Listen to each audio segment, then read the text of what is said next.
Vous dites, dans ce métier, on ne mûrit pas, on pourrit. Directement. Oui, c'est-à-dire que... Et vous ajoutez, ça a un petit côté, d'ailleurs, ça a un petit côté brigade rouge, ce que je suis en train de dire. Oui, c'est assez radical.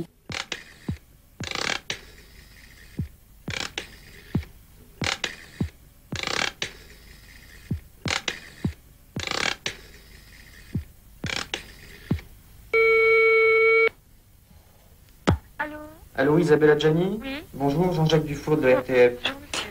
Voilà, je vous appelle parce qu'on aimerait faire un sujet sur vous, Oui. la comédienne et la lycéenne. Oui. Alors pour ça, bien sûr, j'aimerais quand même vous rencontrer avant, qu'on puisse discuter de ce qu'on va faire. Alors est-ce que l'on peut prendre un rendez-vous ensemble? Oui, d'accord. Au café qui se trouve en face de la Comédie Française, par exemple. Au café en face de la Comédie Française. Vous me reconnaîtrez, non? Je vous ai vu, mais pas très bien. Enfin, je vous connais pas très bien. Bon, écoutez, je serai la seule qui ne sera pas une vieille dame avec un vieux chapeau.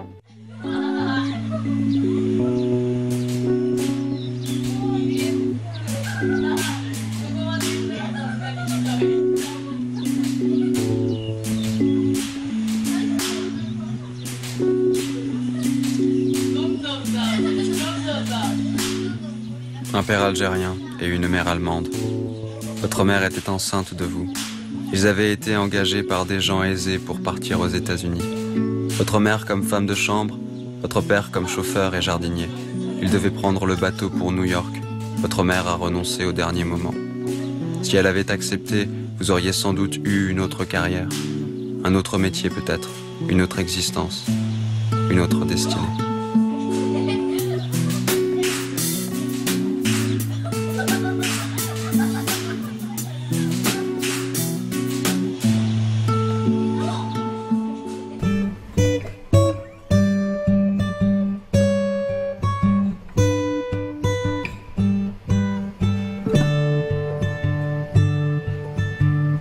On recherchait une petite blonde avec des taches de rousseur et des yeux bleus, c'est-à-dire vraiment mon portrait. Et je suis allée passer des bouts d'essai. Je me souviens, j'ai obligé ma mère à me prêter un peu d'argent pour aller m'acheter de la teinture pour éclaircir mes cheveux, de façon à avoir plus de chance au moment des essais. Alors, ça donnait une couleur un peu approximative, mais ça a fonctionné et j'ai eu le rôle uniquement parce que j'avais les yeux bleus. Voilà, pour faire un contraste avec mon petit partenaire qui était ce petit garçon noir qui jouait donc le petit Bougna. Oh, regardez là! Oh la vache! Viens me chercher si t'as affaire! Tu vas dégueulasser ta robe! Je m'en fous! Rose, veux-tu revenir? Viens me chercher que je te dis! Espère un peu! Ah dis donc! Faut le faire faire! C'est Rose non! C'est encore son père qui voulait foutre une tour l'usine! Je t'avais bien dit que c'était un vieux réac! Ouais. Vas-y Rose! Fous-y une bonne banane! Approche-moi, je saute! Faudrait tout de même savoir ce que tu veux! C'est pas dur! Tu vas me jurer que j'irai pas en colonie de vacances et je reviens bien gentiment! Coup de balle que je vais te jurer! Alors viens me chercher!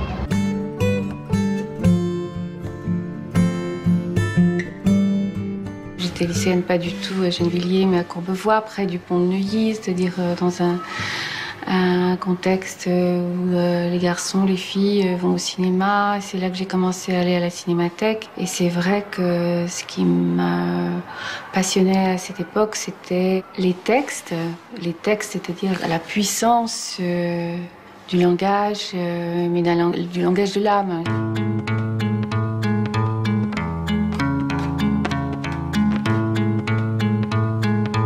J'ai continué à aller au lycée et il s'est trouvé que Nina Companès cherchait des jeunes filles en fleurs, toujours dans sa démarche très proustienne dans ses castings. En fait, je l'ai rencontrée et tout de suite m'a dit voilà, vous correspondez bien à un des personnages de jeunes filles. Et rebelote, je me retrouvais à passer les vacances sans mes parents.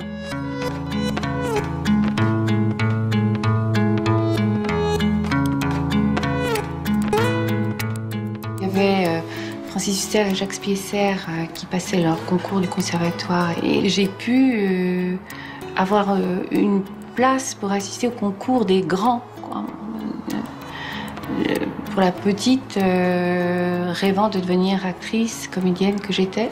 Et là, ne serait-ce que sur les marches du conservatoire, j'ai fait des rencontres. Donc à 15 ans et demi, 16 ans, c'est quelque chose de très vertigineux. C'est comme si me rapprocher d'un lieu où il y avait du jeu, il y avait du texte. Ça me rapprochait de mon futur. Elle habitait chez nous à Reims, c'est-à-dire à l'école de Reims. Mais au lieu de suivre les cours de théâtre, eh bien, elle allait suivre des cours pour passer son bac. C'est-à-dire qu'elle n'apprenait pas le théâtre, elle devait passer ses examens. Et sur scène, elle répétait, elle jouait Bernardin, elle était absolument époustouflante, extraordinaire, merveilleuse, personnage envoûtant, passionnant. Pour moi, la vocation, c'était le théâtre, puisque c'était le texte, c'était pas le cinéma. Je rêvais pas d'être actrice de cinéma. D'abord, je rêvais d'être possédée par la force des textes et dans le murmure de l'âme. Je me souviens que mon livre de chevet scolaire à l'époque, puisque j'allais encore au lycée en même temps, tout en commençant la scène, c'était le Racine de Barthes. Et voilà, je rêvais de jouer Racine comme il écrivait sur Barthes, sur Racine, comme Barthes écrivait sur Racine. Mais ça ne s'est pas fait parce que, à ce jour, je n'ai pas joué Racine encore. Je n'ai pas joué Racine. Que faisait-il étant seul avec vous? Il jurait qu'il m'aimait d'une amour sans seconde et me disait des mots les plus gentils du monde. Des choses que jamais rien ne peut égaler et dont toutes les fois que je l'entends parler, la douceur me chatouille. Et là-dedans, remue certain, je ne sais quoi, dont je suis tout émue. Je vous présente un cas. Un cas parce que cette jeune personne, Isabelle Adjani, est la Benjamine de la Comédie Française. C'est un aussi beau titre que d'être doyen. Et elle n'est pas passée par le conservatoire. En plus, elle a 17 ans. Il est rare qu'on soit pensionnaire de la maison de Molière si jeune. N'ait fait aucune étude d'art dramatique. Non, manque de temps. Vous le regrettez? Non, pas pour l'instant. Je vous rappelle que cette jeune personne a 17 ans, qu'elle nous a été confiée 5 ans par ses parents et qu'elle est pensionnaire. Bon, à la Comédie Française, mais pensionnaire quand oui, même. Ça, je pense bien. Et ça vous dérange pas? De quoi? Je sais pas de ce qu'il dit. Est-ce que M. Bouvardi, non, ça vous dérange pas du tout? Ce que vous vous dites, oui. Ce que je dis, ça vous dérange? Je pense bien. Je ne me posais pas de questions. C'est-à-dire que j'ai trouvé à peu près naturel tout ce qui m'arrivait et je trouvais plutôt surprenant qu'on me pose autant de questions, tout comme on continue à me les poser aujourd'hui, sur l'exception du moment.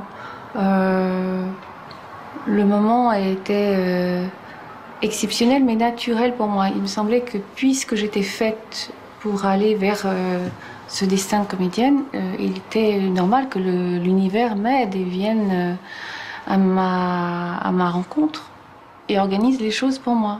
J'étais d'une grande sérénité par rapport aux événements.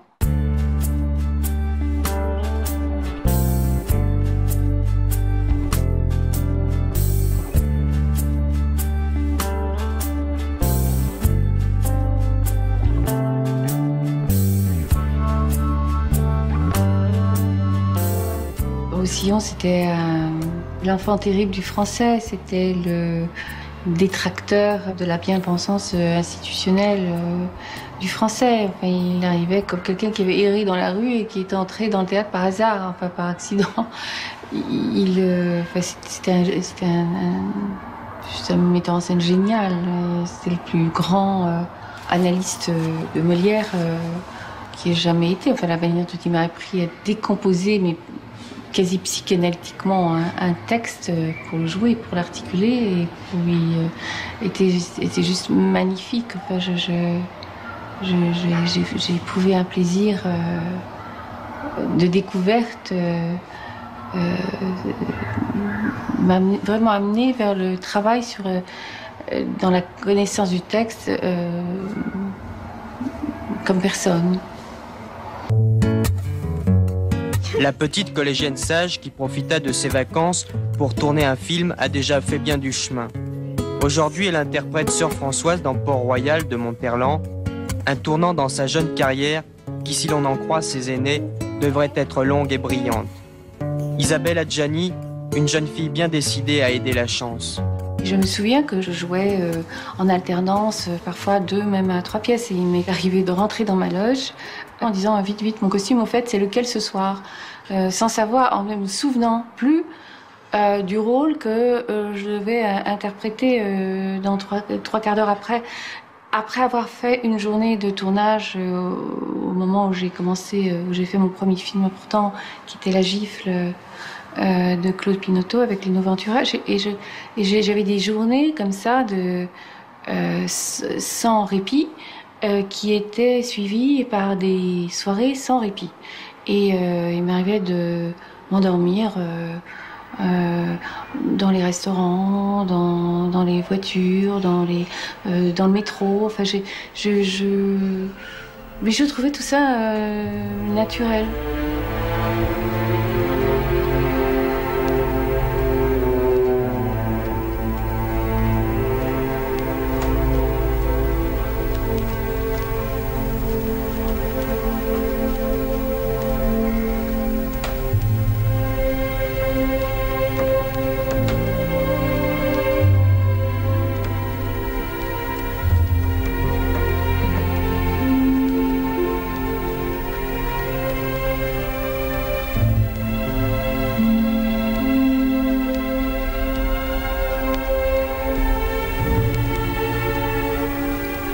Moi, on m'appelle Ondine.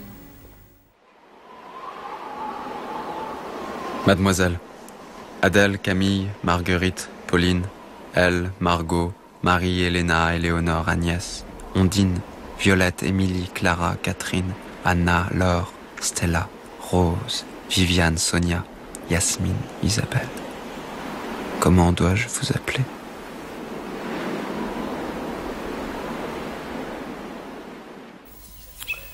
Quelle nouvelle ? Le petit chat est mort.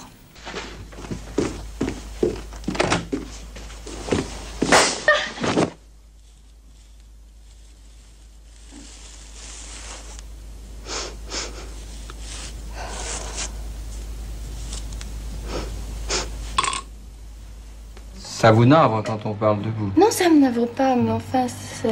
Quand un journaliste vient vous voir, vous lui dites, écoutez, non, monsieur, rangez votre stylo, votre bloc de papier, allez donc voir monsieur Untel, il le mérite plus que moi. Non, je suis pas aussi philanthrope que ah bon. ça.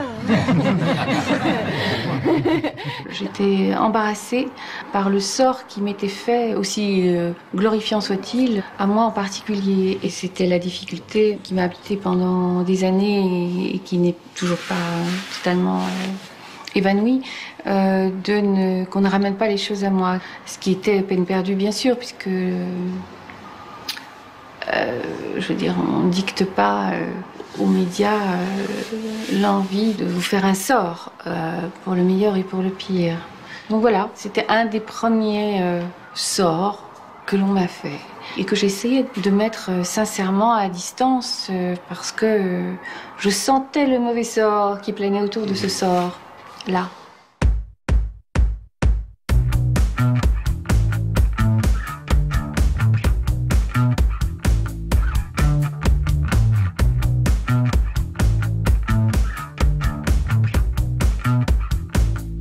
On raconte des trucs incroyables sur sa vie privée qui sont totalement faux. On se sert évidemment de sa jeunesse et du fait qu'elle sort d'un milieu ouvrier, qu'elle habite à Gennevilliers, etc. etc. On fait une petite légende là-dessus et puis en fait c'est totalement faux, quoi. C'est vrai qu'à 16 ans, 17 ans, 18 ans, j'avais déjà des persécuteurs dans ma vie de jeune fille innocente, vierge de tout, vierge tout court. Et je me retrouvais devant justifier des actes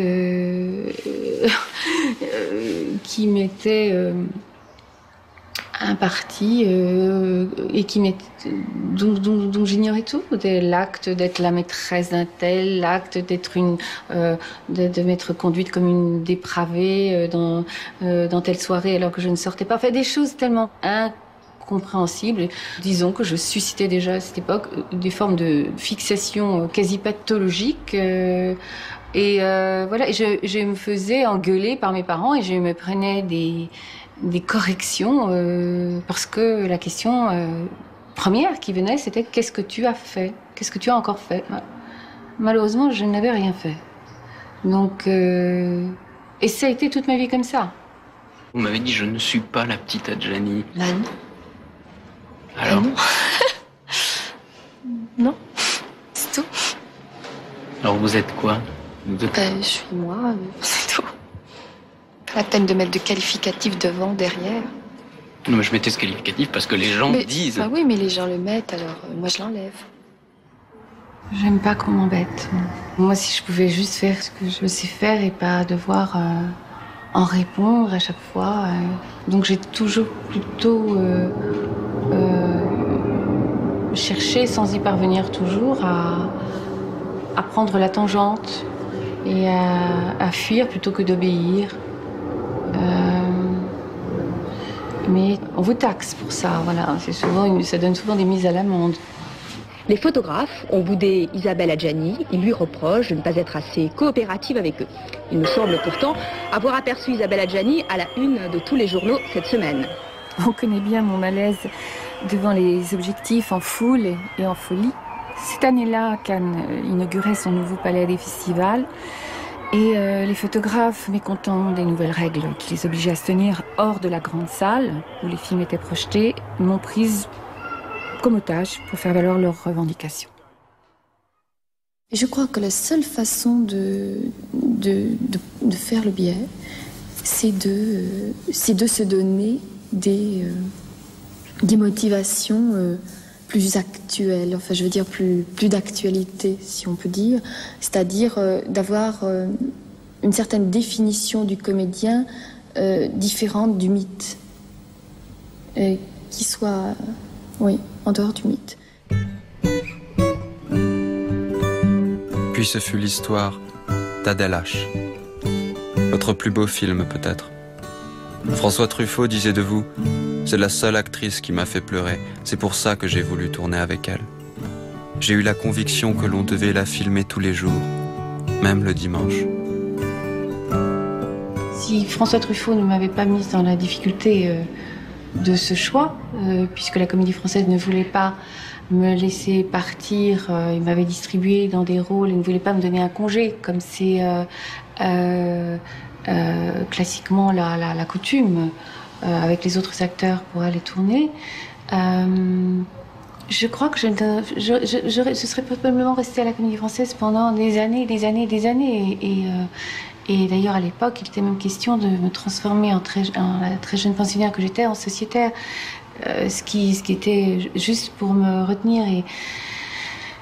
Et l'intensité avec laquelle François Truffaut a insisté, et la manière dont ce qui m'a fait passer d'ailleurs des nuits blanches, parce que j'étais livide d'avoir à faire ce choix-là et très tourmentée, mais ça a eu raison de mon contrat avec le français. Ça m'a valu d'ailleurs des attaques de certaines personnes du public, enfin, qui aimaient me voir sur scène et qui sont venues me voir en me disant: vous vous trompez, c'est une erreur définitive que vous faites dans votre vie. Enfin, j'étais assez effrayée, j'avais l'impression de voir un concile de prédicateurs à travers cette mise en garde.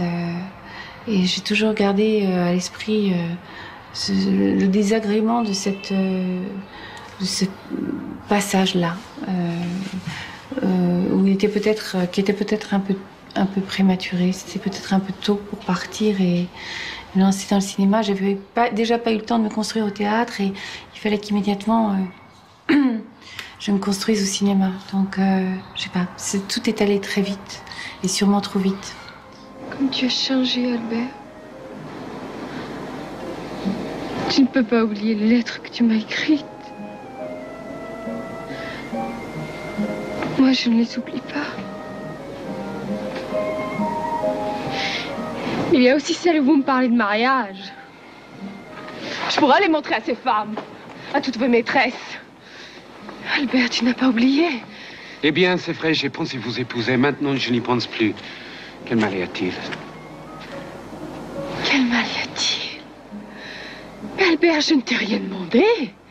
C'est toi qui es venu me chercher. C'est toi qui as voulu de moi. C'est toi qui profitais des soirées de table tournante pour me toucher le bras. C'est toi qui me caressais dans les corridors. Je me suis donnée à toi, il faut me garder. Vous entendez? Il faut me garder. Pour moi, l'intérêt de prendre Isabelle est surtout une coïncidence entre le fait qu'elle est une actrice émotive, émotionnelle, et que le personnage est un personnage émotionnel. Voilà, c'était surtout ça. C'était surtout une coïncidence d'intensité. Adèle Hugo a vécu une passion vraiment extraordinaire et elle a fait des choses que probablement des femmes de son époque n'auraient pas eu le courage ou l'audace de faire. Et Isabelle Adjani est une actrice qui joue chaque plan comme si c'était le plus important du film, même s'il s'agit seulement de pousser une porte et de passer. Je me souviens d'une scène qui se situe vers la fin du film où son visage était tellement transformé, elle est dans un lit à ce moment-là, dans un endroit assez désolé, une espèce d'asile. Et je suis allé la voir, je lui ai dit « Qu'est-ce que vous avez mis dans votre bouche ?» Et elle a ouvert la bouche, elle a dit « Mais j'ai rien mis. » Et or, moi j'étais persuadé qu'elle avait fait quelque chose parce que c'était plus la même femme. Donc ça, c'est avec ses moyens d'actrice qu'elle a fait ces choses-là. Le cinéma qu'il aimait, le cinéma qu'il m'a fait découvrir était jamais absent des scènes et des prises. Et ça, j'adorais absolument ça. Et d'ailleurs, le dimanche à Guernesey, comme une île, c'est pas une île, Fidji, on est dans le gris, perdu dans la grisaille. Il se faisait livrer des copies en 1935 des films qu'il aimait et il organisait des projections dans une petite pièce, on était tous assis sur des chaises de cantine et on découvrait la splendeur des Amberson, All About Eve, enfin des films mythiques. Et moi j'ai appris ce qu'était le cinéma avec François Truffaut, tout comme j'ai appris ce qu'était le jeu d'un acteur au théâtre avec Jean-Paul Roussillon.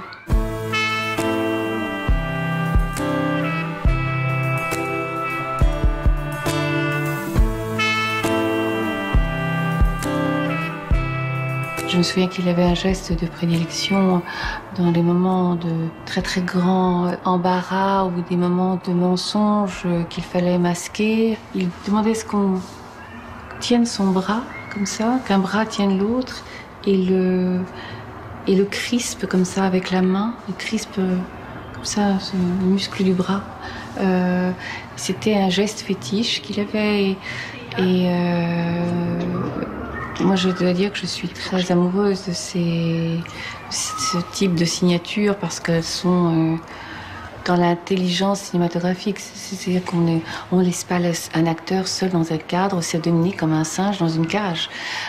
Et pour moi, quelqu'un qui sait diriger ainsi, même si ça peut apparaître à certains acteurs, certaines actrices, justement trop directif, ça ne me gêne pas du tout. L'intelligence de la vision d'un auteur, ce qu'il veut voir dans son cadre, il a absolument tous les droits en s'adressant à une actrice et en lui indiquant les choses avec une précision quasi maniaque. François Truffaut inondait ses actrices de lettres et de mots écrits de sa main ou tapés à la machine. Ces lettres, vous les avez presque toutes égarées. J'étais très consciente que ce film, finalement, était un prétexte pour me filmer. Je sais qu'il souffrait chaque jour d'avoir à filmer du sentiment amoureux et d'être aussi attaché au film, à moi aussi, d'une certaine façon. Il tombait amoureux de son actrice bien trop jeune pour répondre aux avances d'un metteur en scène bien trop expérimenté et bien trop réputé pour séduire les actrices avec lesquelles il tournait, mais il était parfaitement irrésistible et ça aurait pu exister.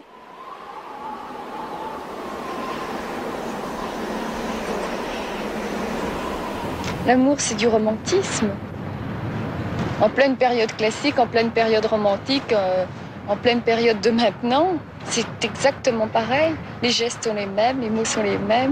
Les attitudes sont souvent les mêmes, même si elles sont apparemment différentes. C'est toujours le même sentiment, les mêmes influences, toujours pareil.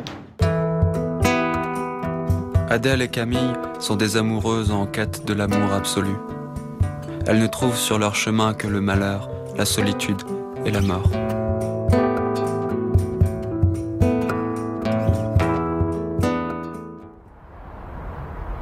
Vous n'avez pas peur de devenir un monstre de la scène? Un monstre. Oh, that's why I'm with you. Because you say I for me.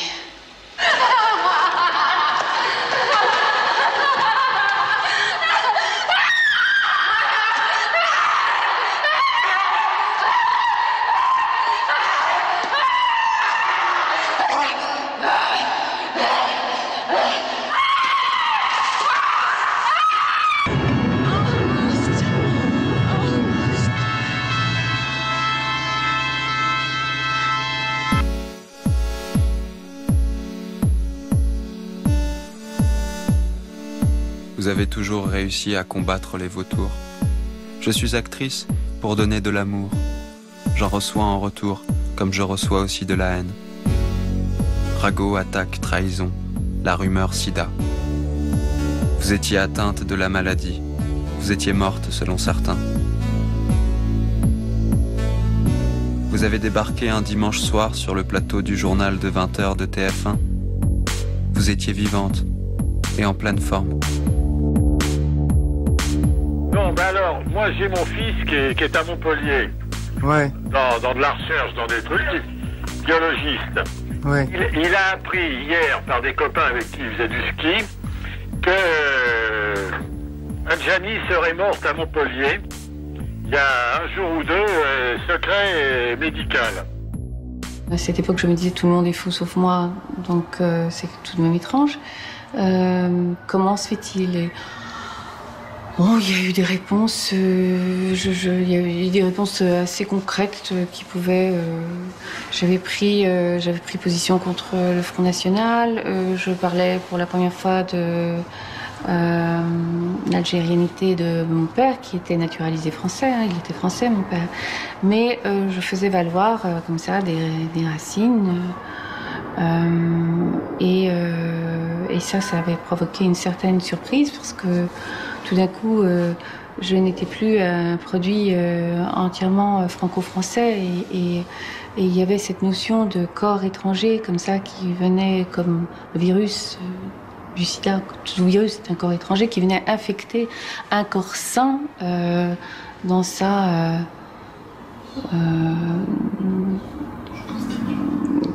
son identité française. Ça se vend bien le mystère Adjani, là, je vois toutes les affiches. Assez bien.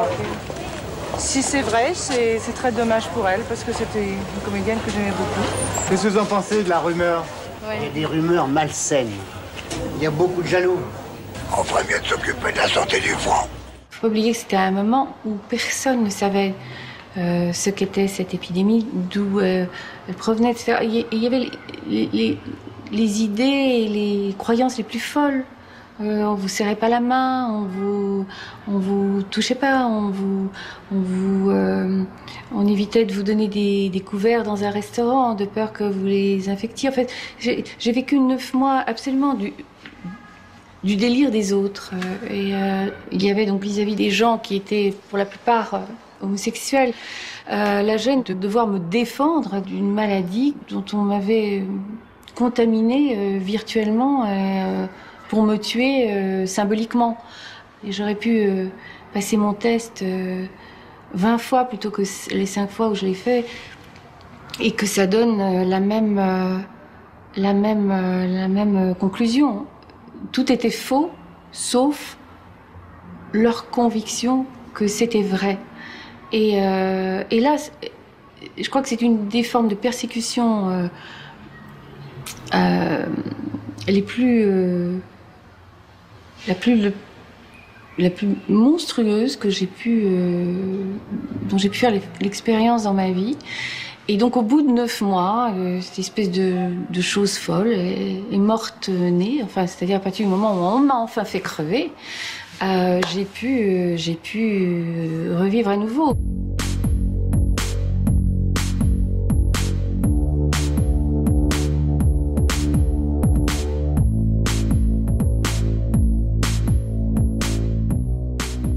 Faut parler des médias, je me suis toujours dit, bon, là, tout de même, ils ont été odieusement trop loin et ils s'en sentiront toujours un peu gênés. Non seulement j'ai pas eu d'excuses, mais bien au contraire. Il y a une forme comme ça d'acharnement, d'exécution qui ne doit pas en finir. Il faut que l'autre ait raison d'avoir mal fait pour continuer à faire comme il l'entend. Sinon, il est coupable. Et la coupable, il faut que ça reste l'innocente.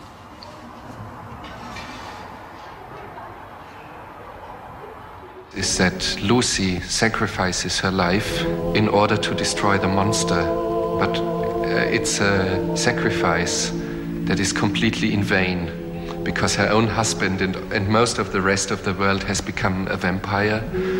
And besides, what she does is she stops this sort of happy anarchy that has gone on in town. Wir werden die Sache von Grund auf wissenschaftlich untersuchen, ohne Voreingenommenheit und ohne Aberglauben. Genug mit Ihrer Wissenschaft. Ich weiß jetzt, was ich tun muss.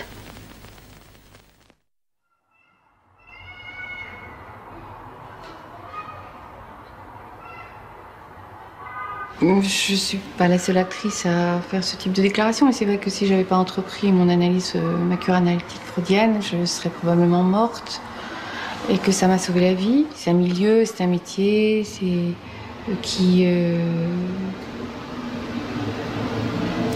peut produire beaucoup de confusion et beaucoup de désarroi psychique. Et qui peut détruire. J'ai préféré,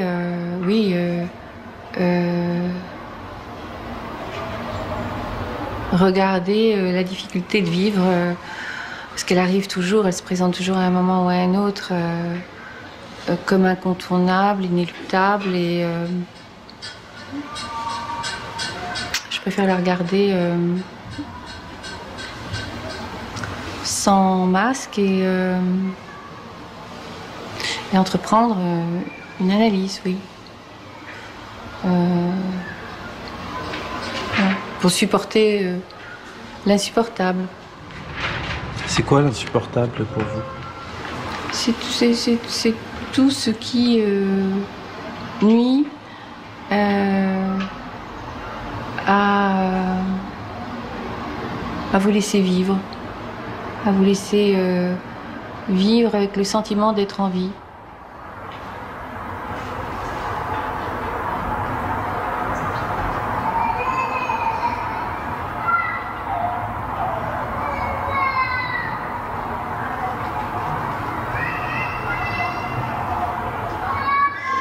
J'ai toujours fui tout ce qui pouvait reproduire mon image, même enfant, même des photos de vacances. Tout ça m'était extrêmement pénible parce que je subissais déjà, sans le savoir, une censure très importante de la représentation de mon corps.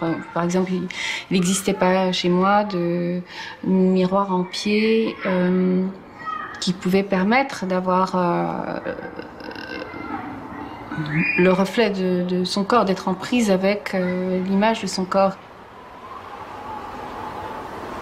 J'avais un père qui, pour des raisons culturelles, des raisons de relations complexes à sa fille, à moi, qui cherchait à ce que j'évite d'être mise devant mon image. C'est-à-dire qu'en fait, lorsque je me trouvais dans la salle de bain, qui était une petite salle de bain comme un placard où on se lave, où on se prépare, où on se coiffe, où on se brosse les dents, c'était quelque chose qui était à peu près insupportable pour mon père, et au bout de très peu de temps, en général, quand il savait que j'étais dans cette petit espace comme ça d'hygiène et de relations intimes à soi, où personne ne pouvait vous voir, vous regarder, il frappait à la porte et il me disait « Sors, tu vas salir le miroir ».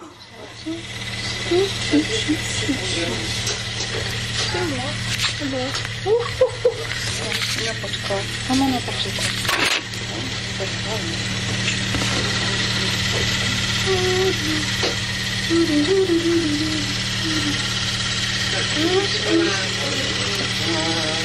Tu retournes là-bas?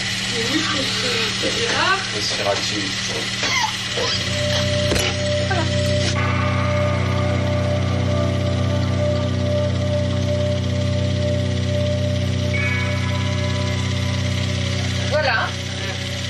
Parce que comme c'était séché, voilà, du coup ça va faire un peu de tristesse, elle est folle. Elle ne peut pas s'arrêter. Bon, voilà, là je suis escarpée, bien escarpée, bien, je suis prête. C'est la couverture de Vogue de quel mois? Voilà. Vas-y, regarde la cave à travers le miroir. Voilà. Vive les brunes. Ah, arrête. Cette espèce comme ça de contrariété permanente, de droit contrarié à se regarder, à éventuellement apprendre à s'aimer, à se trouver jolie, et ce qu'on ne me disait jamais et qu'on m'interdisait de me dire à moi-même aussi, à travers tout ce qui pouvait faire miroir. Ça a été extrêmement compliqué pour moi à vivre lorsque j'ai commencé à être photographiée, à être regardée, quand on a commencé à me dire que j'étais jolie, que j'étais belle, je me suis dit mais qu'est-ce que c'est que l'organisation de cette imposture? Il faut que je leur explique qu'ils me mentent ou qu'ils vont se rendre compte et il faut que ça se produise avant que je commence à croire à une pareille manipulation, que c'est faux, que ça n'existe pas. Et j'ai toujours été dans un porte-à-faux très très douloureux que justement l'épisode de la rumeur en question a aggravé. C'est-à-dire que j'avais passé mon temps à essayer de dépasser, à essayer de supporter cette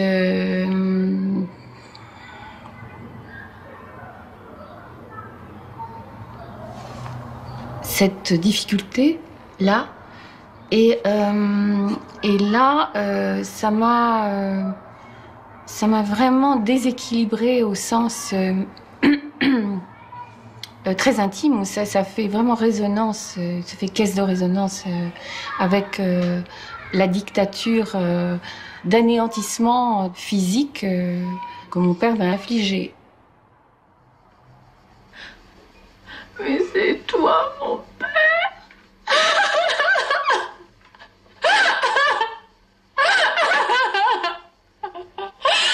C'est toi, mon père. Pourquoi tu dis ça? Pour revenir donc à l'aberration de cette rumeur qui n'a d'importance que les séquelles qu'elle a laissées, c'est vrai que je me suis retrouvée dans une relation de dysmorphisme par rapport à mon corps, par rapport à c'était vraiment une relation très troublée et qui m'a je crois que si j'avais eu une tendance à l'alcoolisme, je serais devenue une grande alcoolique. Si j'avais pensé que me droguer ne m'aurait pas décimée, je serais probablement tombée dans la drogue. Mais comme j'avais un frère qui lui-même se détruisait, se consumait jusqu'à en mourir très tardivement parce qu'il avait une résistance phénoménale. Mais sachant que moi-même, je n'avais pas cette résistance physiologique, biologique, métabolique, et que voilà, je suis restée debout, mais debout, vidée de mon sang, pétrifiée, terrorisée et cherchant finalement à échapper à la destruction, en me détruisant moi-même à certains moments, à certaines étapes de ma vie et de ma carrière. On a beaucoup parlé de votre physique, de votre comeback. Pour moi, vous n'êtes jamais vraiment parti.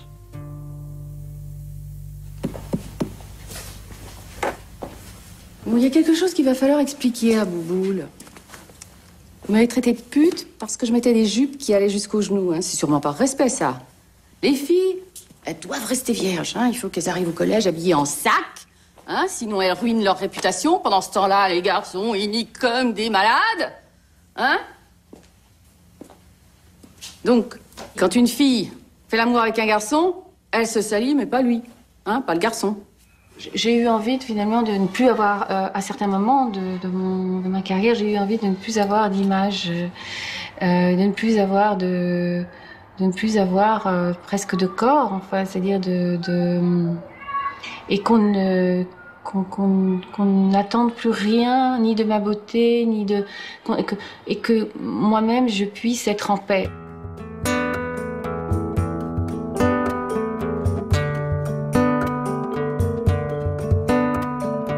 Vous vous êtes battu pour Camille Claudel. Vous avez acheté les droits d'une biographie. Vous étiez à la tête d'un projet. Camille Claudel a été écrit à cause de cette rumeur du sida.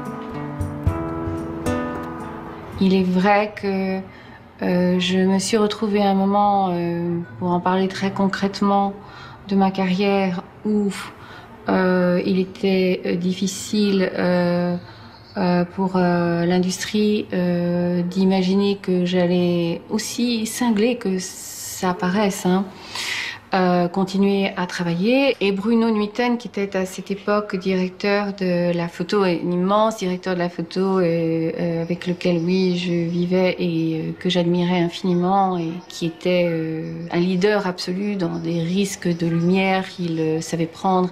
Et sa raison d'être, c'était l'ombre. C'est-à-dire, à partir de l'ombre, il faisait exister la lumière. Et c'est quelqu'un qui savait, contrairement à certains metteurs en scène, où mettre la caméra et qui avait une vision des plans. Et il m'avait toujours dit, non, c'est hors de question, jamais je ne passerai à la mise en scène, jamais je ne quitterai cette place protégée, d'ombre. Et quand je me suis retrouvée dans cette situation et que je lui dis, voilà, j'aimerais pouvoir me servir du corps de Camille Claudel pour pouvoir incarner mon propre désarroi, ce que j'appelle mon cri, afin de lui restituer le sien.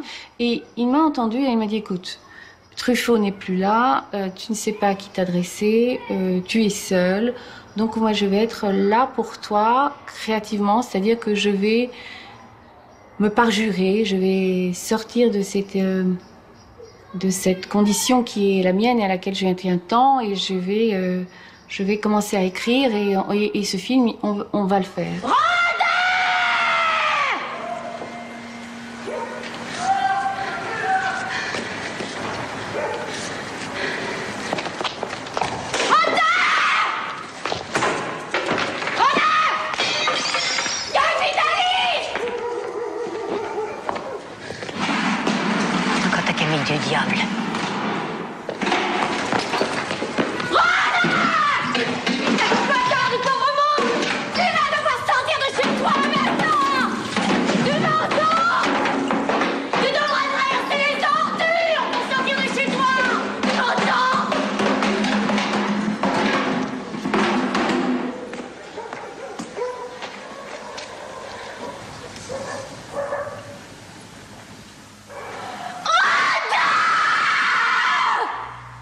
Il y a une lettre à Isabelle Adjani dans votre livre. Vous dites « Nous avons bien changé depuis Barocco. Autant vous avez pris du plaisir à tourner avec elle, Camille Claudel, autant vous n'aviez pas gardé un bon souvenir de Barocco. » C'était un peu ce que je vous disais tout à l'heure sur le jeune con aussi. Ouais.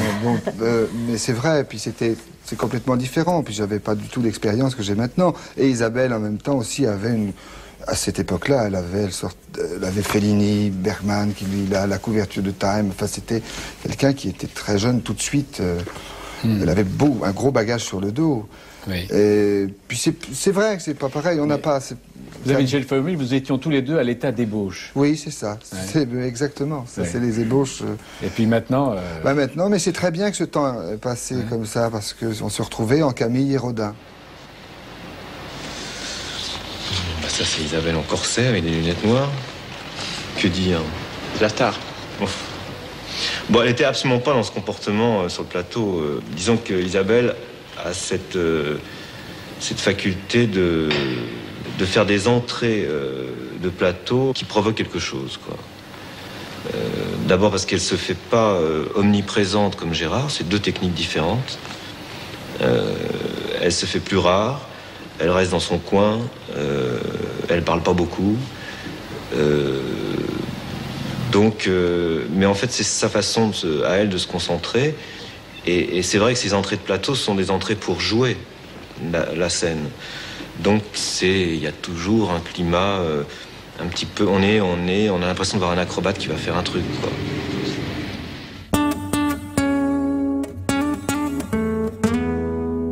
Pour moi, c'est le film marquant qu'on connaît et qu'on me reconnaît. Et pour Bruno Nuiten, ça a été le film marquant grâce auquel il a pu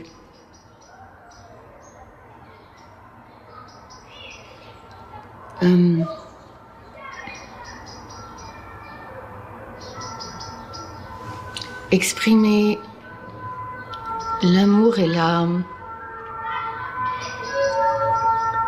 l'admiration qu'il avait pour moi comme actrice.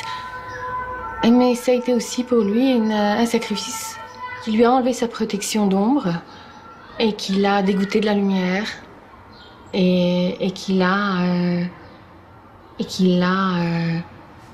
éloigné du cinéma malgré le succès du film.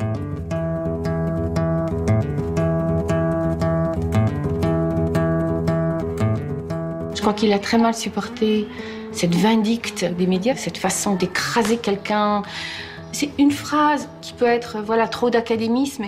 Lui n'a pas pu continuer la mise en scène et il n'a pas pu revenir à la lumière, à la photo. Et alors qu'on avait des projets absolument magnifiques, le projet magnifique de travailler en binôme, de faire 2 films par an, et que parmi ces films, il y aurait sûrement eu quelque chose d'unique parfois, de moins bon d'autres fois, moins réussi, etc. Et en fait, là, j'ai vraiment vécu, mais cette fois-ci comme témoin et non pas comme victime, la destruction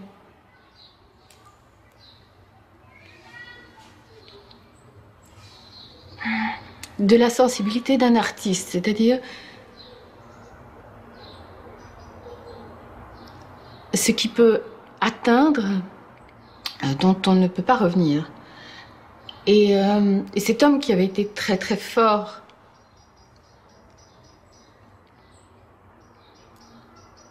pour moi, à un moment très critique de mon existence, de ma carrière, s'est retrouvé désemparé dans la sienne propre et s'est séparé du cinéma, tout comme on s'est séparé par la force des choses, de cette chose-là et d'autres choses, lui et moi. Et quand je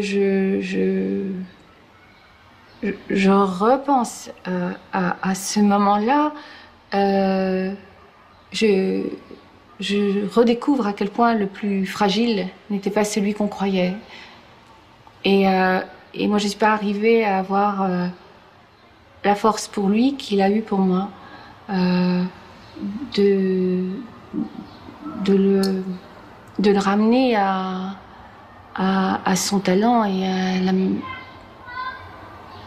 l'extraordinaire intelligence qu'il a toujours, mais qu'il a enfermé, qu'il a de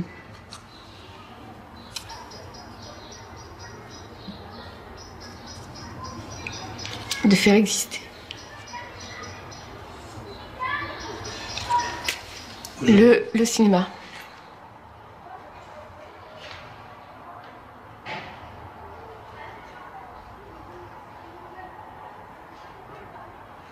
Notre fils, puisque nous avons un fils ensemble, Nuiten et moi, notre fils m'a dit récemment, il m'a dit, mais finalement,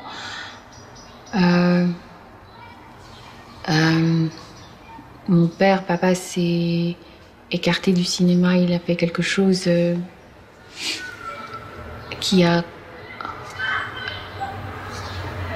assassiné sa passion en se mettant à l'écart du cinéma comme il s'est mis à l'écart. Et toi, finalement, sans en avoir l'air, tu as fait quelque chose de cet ordre-là. C'est-à-dire pas tout à fait la même chose, mais tu as fabriqué des interruptions dans ta carrière qui étaient presque un message d'entraide et de solidarité et de compréhension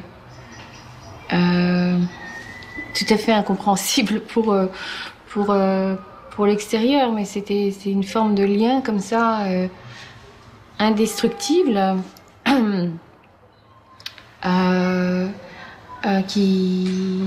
qui s'est formé. C'est-à-dire que faire du cinéma sans lui, c'était souvent ne pas avoir envie d'en faire et de plus avoir envie d'en faire à certains moments. Et je ne sais même pas à quel point il sait ce que je suis en train de dire.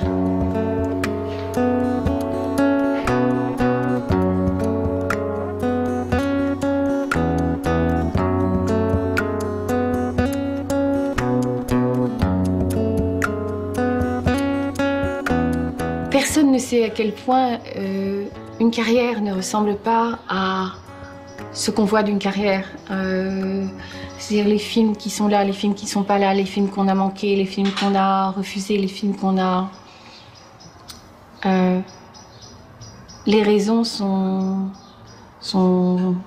souvent des raisons extrêmement privées qui n'ont rien à voir avec la notion professionnelle de l'affaire. De faire du cinéma. Et d'ailleurs, il y a une phrase que je supporte pas, c'est « The show must go on », c'est-à-dire quoi qu'il en soit, on doit continuer et on doit...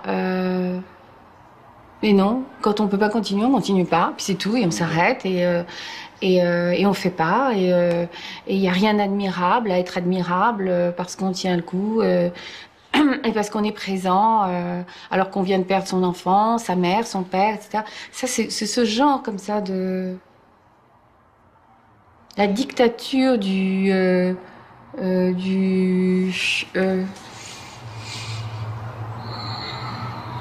courage qu'il faut avoir, quelle que soit la tragédie qu'on vit. Non, si on s'écroule, on s'écroule.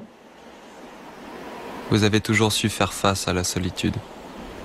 Je me rappelle de cette phrase dans une interview. Je suis allée 2 fois toute seule à l'hôpital quand j'ai accouché. Si je peux me retrouver toute seule dans les moments les plus importants de ma vie, je peux me retrouver toute seule partout, pour tout et rien.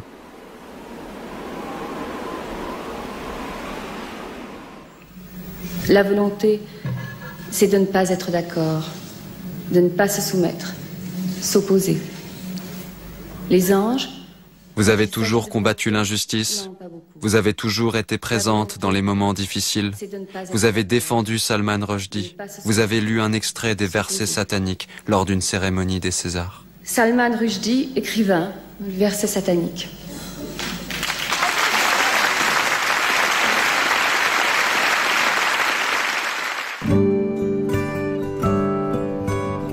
Pourquoi toutes ces années d'absence au cinéma, au théâtre ?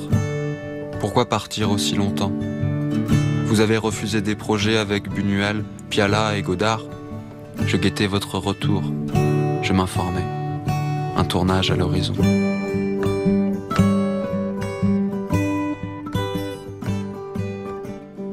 Je fais partie de ces rares privilégiés à vous avoir vu au théâtre. Mademoiselle Julie, avec Nils Arestrup. Un face-à-face entre une bourgeoise et un serviteur, un rapport répulsion-attirance, domination-soumission, haine-fascination. Vous avez arrêté la pièce au bout d'1 mois. Ce fut pour moi le premier grand moment de théâtre, ce fut pour vous un des pires souvenirs de votre carrière. Un vrai chemin de croix. Vous avez interprété Marguerite Gauthier, une courtisane fauchée par la mort après avoir sacrifié son amour. Vous étiez bouleversante dans La Dame aux camélias. Près de moi, un spectateur éructé. Il n'avait pas apprécié votre interprétation. On n'a pas le droit de vous critiquer. J'ai failli me battre contre lui. Le premier combat de ma vie pour vous défendre.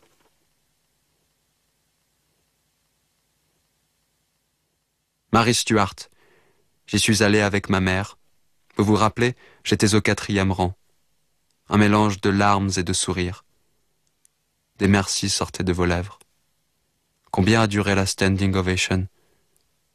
Je ne sais plus.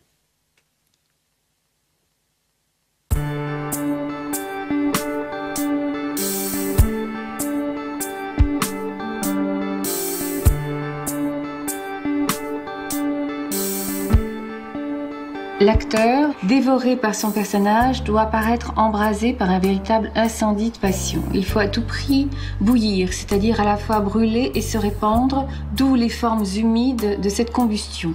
Et là, il parle d'une pièce où il a vu 2 acteurs qui se sont répandus en liquides de toutes sortes, pleurs, sueur et salive. On avait l'impression d'assister à un travail physiologique effroyable, une torsion monstrueuse des tissus internes, comme si la passion était une grosse éponge mouillée, pressée par la main implacable du dramaturge. Au secours! Tu vois ce que je veux dire? Pour moi, ça a été compliqué de croire que ne pas tout donner tenait aussi de l'imposture. Dans la posture. De l'imposture dans la posture. Et en fait, j'ai appris au cours de mes années de travail, de scène, de film, que si on donne tout, il ne reste plus rien. Donc, à quoi bon tout donner? Il faut toujours qu'il reste donné, mais qu'il reste une marge qui permette la non-identification, très indispensable à la fois pour la survie morale, nerveuse, neuronale, organique, cellulaire, enfin la santé de l'actrice. On peut se consumer par moments et devenir en ça incandescente dans son jeu, mais pas vouée à la dévoration. Et souvent, quand j'entends parler d'actrices qui sont, dont une particulièrement, enfin qui a fait une carrière en France, même si elle n'était pas française, qui ont présenté leurs entrailles à leurs personnages, à leurs metteurs en scène et à leur public, comme Romy Schneider par exemple, je suis relativement mal à l'aise. C'est-à-dire que d'entendre parler d'elle parfois comme de l'actrice qui s'est laissée dévorer vivante, à la fois par elle-même et par les autres, me rend très sceptique. Et donc à chaque fois que je donne beaucoup de ma personne, je suis toujours il y a toujours un petit moment d'interruption, d'arrêt, où je me dis mais est-ce que ça en vaut la peine, ou est-ce que ça... mais est-ce que je ne suis pas en train de faire le jeu de cannibale, de l'âme, avec moi-même, première cannibale. C'est moi qui me mange la première.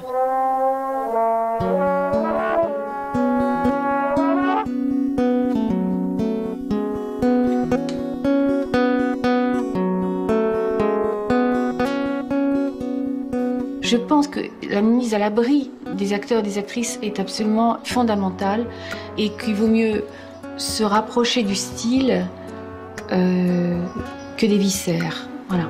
Et Dieu sait que je suis une actrice dite viscérale, passionnée, réputée pour ça, même célébrée, même récompensée, etc., etc. Mais je ne suis pas convaincue du tout par l'obligation de la douleur.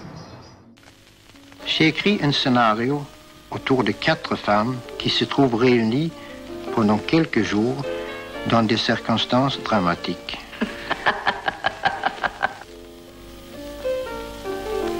J'ai demandé à 4 merveilleuses comédiennes, qui sont toutes mes amies, de jouer les 4 rôles.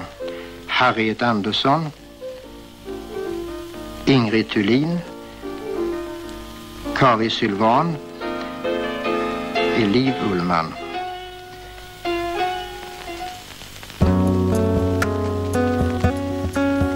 Le cinéma bergmanien, c'est un cinéma de fusion entre ces actrices dont il dit qu'elles sont ses amis. C'est vrai que la manière dont il tourne reflète une proximité d'intimité très grande avec ses acteurs, ce qui leur permet à eux de se laisser scruter et rentrer dans la ténèbre affective, psychologique, même pathologique. Donc je comprends ce que font ces actrices. Ça ne m'est pas étranger. Il y a certaines choses que font d'autres actrices qui m'est étranger et qui est tout autant remarquable, mais ce qui ne m'est pas étranger est plutôt ce registre-là. Et je ne crois pas qu'on puisse seule, pour une actrice, faire vivre ça, parce pour ça il faut une vision, il faut quelqu'un qui ait une vision, il faut quelqu'un qui sache ce que c'est qu'un cadre, qui sache diriger son actrice à la respiration près et en même temps la laisser vivre jusqu'à en expirer. Tu veux ma nuit de noces? Tu portes un poignard. Ton mari, le petit sanglier, ne viendra pas. Est-ce que j'ai l'air d'une mariée? Tu as l'air incertaine. Imprévisible.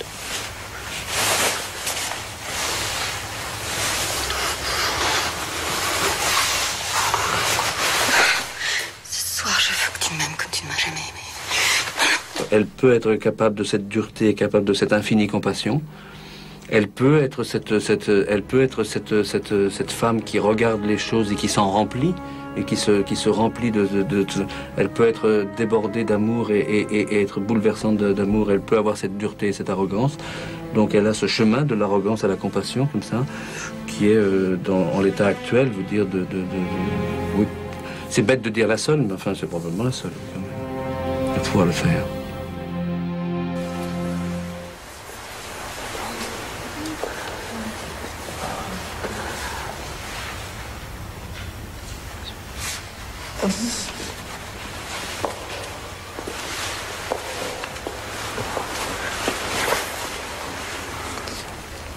Tu as mis la robe que je préfère.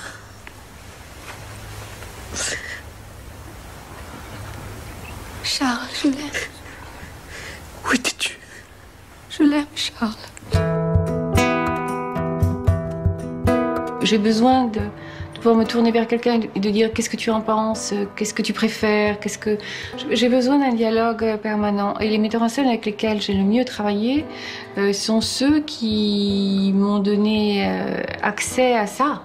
Et j'ai besoin qu'on me fasse confiance, ce qui me permet de m'abandonner encore plus à la réflexion et à la vision d'un metteur en scène. J'ai besoin qu'il y ait un dialogue, que ce dialogue ne soit pas scolarisé. Il n'y a pas de maître et d'élève. Un acteur, c'est un être pour un metteur en scène qui doit inspirer de l'empathie, de la bienveillance, de la curiosité, de l'affection, Voilà, on a envie du mieux pour lui et de le mettre au mieux pour donner le mieux. Parce que c'est toujours tout de même plus agréable et pour le metteur en scène et pour l'actrice, l'acteur, de se croire l'élu pour l'histoire qu'il va tourner. On attend un petit peu. On a tendance à oublier vos rôles dans les comédies. Clara, elle est chic type. Bon voyage. L'année prochaine, si tout va bien. Et tout feu, tout flamme. Voilà, superbe ça. Et vers 2 secondes.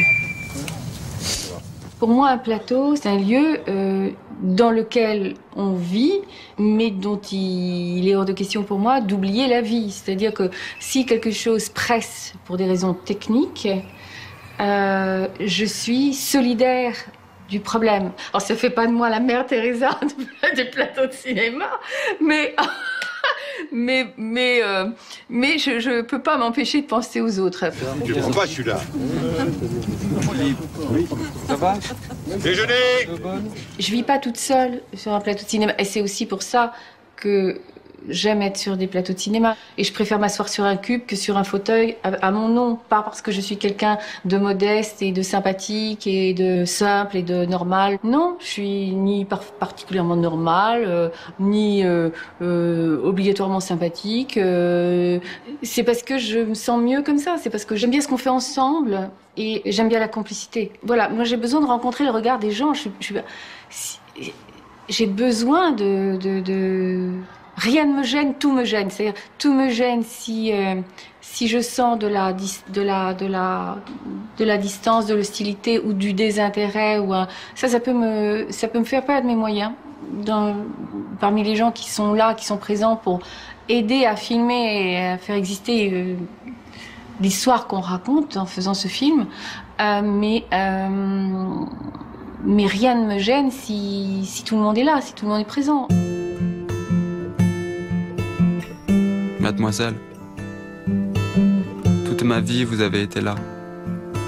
Les années ont passé, mes goûts ont changé, mes envies ont évolué, mes désirs se sont transformés. Des actrices sont apparues, certaines m'ont touché, d'autres m'ont déçu. Certaines sont toujours présentes, d'autres se sont évaporées. Et vous, mademoiselle, vous êtes toujours là. Vous serez toujours là. Et merci à Isabelle Adjani, aux spectateurs, au film et aux réalisateurs.